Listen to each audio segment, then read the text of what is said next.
हे कोणी केलं हे शोधून काढा। हो या नोडकर साहेब, थँक्यू सो मच। ह्याच्या मागे कोण आहे हे आम्ही शोधून काढतो आणि त्याला जास्तीत जास्त शिक्षा कशी मिळेल हे आम्ही बघू। या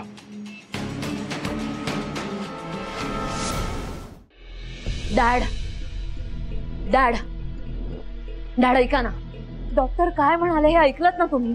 आपल्याला गुन्हेगाराला शोधून काढायचंय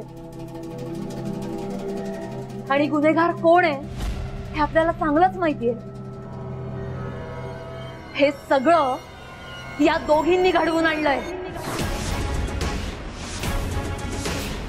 या वॉर्डन मॅमनी आणि या स्वानंदीने। डॅड या दोघींचा प्लॅन होता तुम्हाला पॉइझन देण्याचा, पण तुम्ही खरंच पुण्यवान आहात आणि म्हणून ते विषारी लाडू मणीने खाल्ले आणि तुम्ही वाचलात डॅड, नाहीतर आज मणीच्या जागी तुम्ही असतात। पण आता नाही dad, this is too much. आता बास झालं।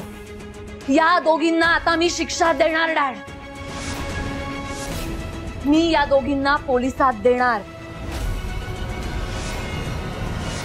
मी लगेच पोलिसांना कॉल करते। संचिता मॅडम, अहो काय बोलताय तुम्ही?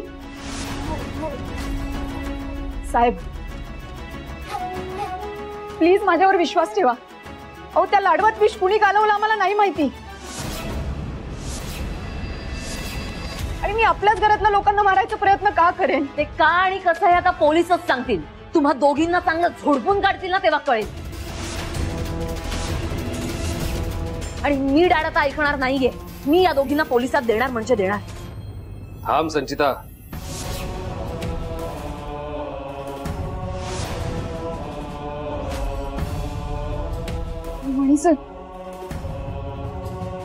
मणी सर तुम्ही कसे आहात? तुम्ही ठीक आहे ना?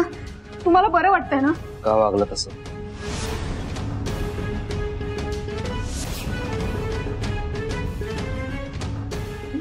मी काय केलं? स्वानंदी डॉक्टर काय बोलले हे मी माझ्या कानाने ऐकलंय।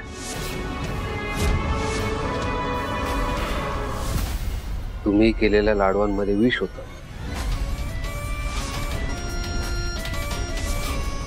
का टाकलं लाडूत विष? कुणाचा जीव घ्यायचा होता तुम्हाला?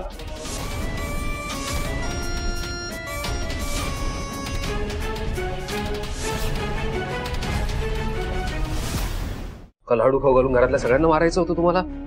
इतका तिरस्कार? या तिरस्काराच्या आहारी जाऊन तुम्ही इतक्या खालच्या पातळीला जाल असं कधी वाटलं नव्हतं स्वानंदी?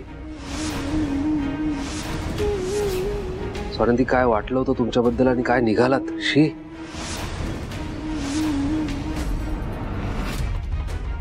स्वानंदी आत्ताच्या आत्ता माझ्या नजरेसमोरून चालत्या